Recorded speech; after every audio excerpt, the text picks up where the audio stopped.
कहाँ चली गई रमशा? कहीं तुम अफनान के साथ? नहीं नहीं, तुम ऐसा नहीं कर सकती ना। किससे बात कर रही थी तुम? किसी से नहीं। मैं पूछता हूँ किससे बात कर रही थी तुम? मुझे लगता है कि तुम्हारा भी इरादा है रमशा की तरह यहाँ से भागने का। शानी, किस किस्म की बातें कर रहे हो बहन के मुतालिक? अगर रमशा इस घर से कहीं चली गई है या किसी के साथ भाग गई है तो इसमें मेरी बेटी का कोई कसूर नहीं है, समझे? हम ये इसका फोन अपने पास रखें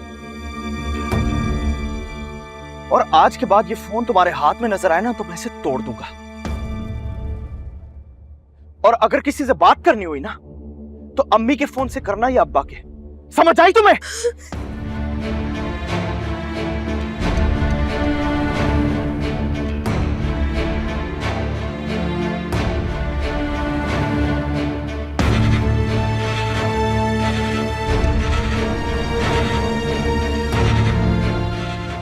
मैं किसी से बात नहीं कर रही थी।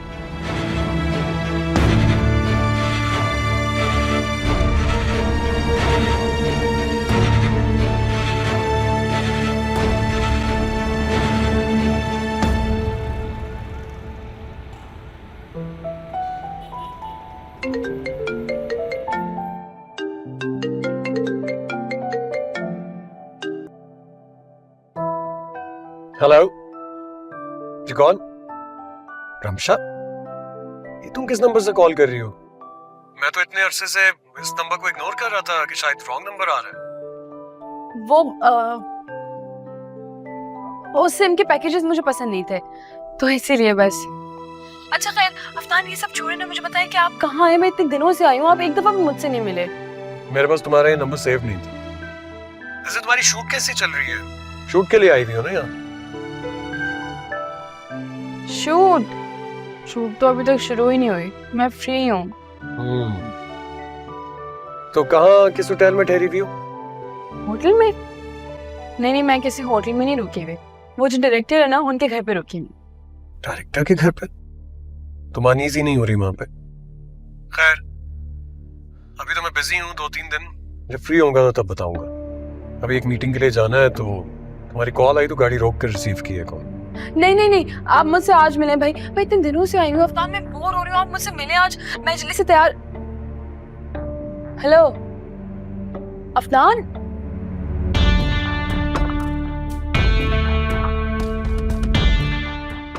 दफा मुंह पे फोन बंद कर देते हैं।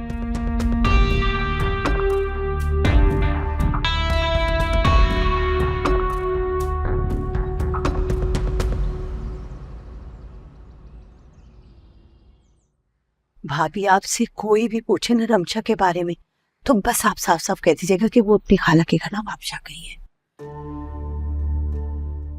कब तक सलमा? आखिर कब तक हम ऐसे लोगों से झूठ बोलते रहे? पता नहीं भाभी, ये वक्त हमें और क्या क्या दिखाएगा। वो नबील के घर वालों का भी फोन आया था, वो मंगनी का कह रहे थे। नहीं तो समझ में नहीं आता, मैंने बस बहाना बना दिया कि रमशा अपनी खाला के घर नवाबशाह गई है। फिर भी उनका ये इसरार था कि जैसे ही रमशा आ जाए हम फौरन आ जाएंगे मंगनी के लिए। भाभी मेरी समझ में नहीं आया, बस मैंने बहाना बना दिया। देखो सलमा, तुम उनसे ये कह देना कि हमारा मंगनी का भी कोई इरादा नहीं है। मेरा तो खुद दिमाग जो है वो माउफ हुआ हुआ है। मुझे कुछ नहीं समझ में आ रहा। बस तुम किसी भी तरह से ना मंगनी के लिए मना कर दो। अभी नहीं कर सकते, कुछ भी कह दो। अच्छा ठीक है, मैं उनसे बात करूंगी, आप परेशान ना तो। सलमा, अगर वो लोग कहे ना कि मुझसे बात करनी है तो तुम कह देना कि मैं बीमार हूँ। कोई बहाना कर देना तुम। मैं बात नहीं कर सकती। मैं क्या बात करूंगी? कुछ भी कह दे।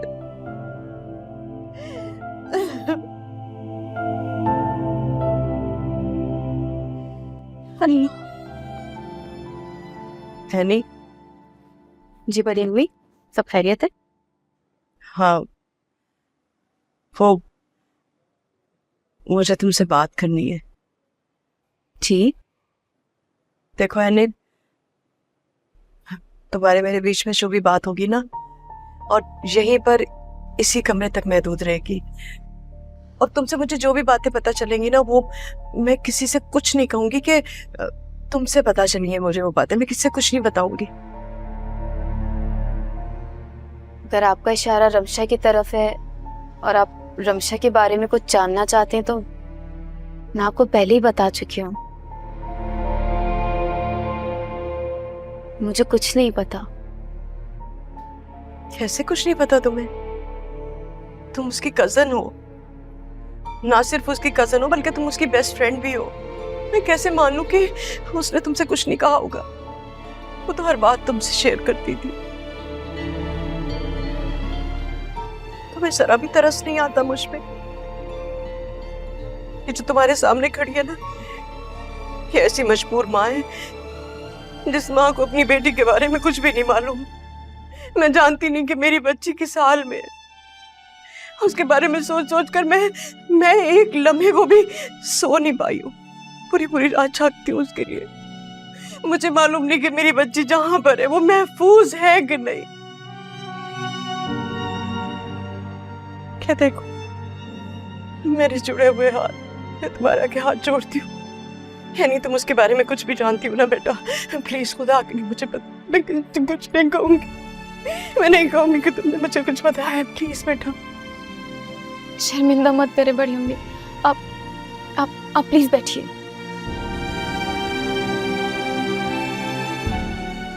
बड़ी अम्मी, मैं सच कह रही हूँ, मुझे कुछ नहीं पता रमशा कहाँ है।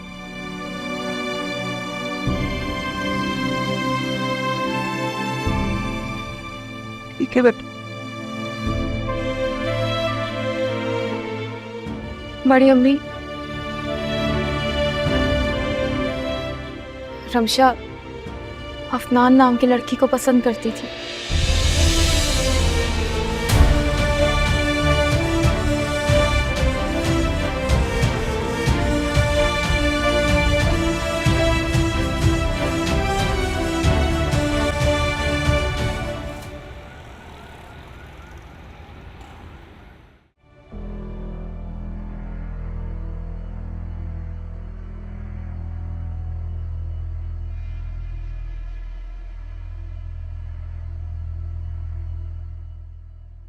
सर वो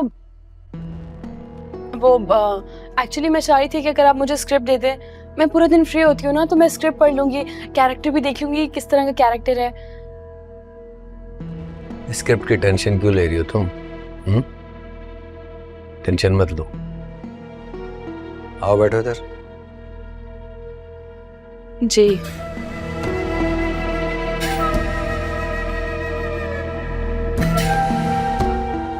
वहां क्यों बैठ गई? यहां आकर बैठो मेरे पास, खा नहीं जाऊंगा तुम्हें।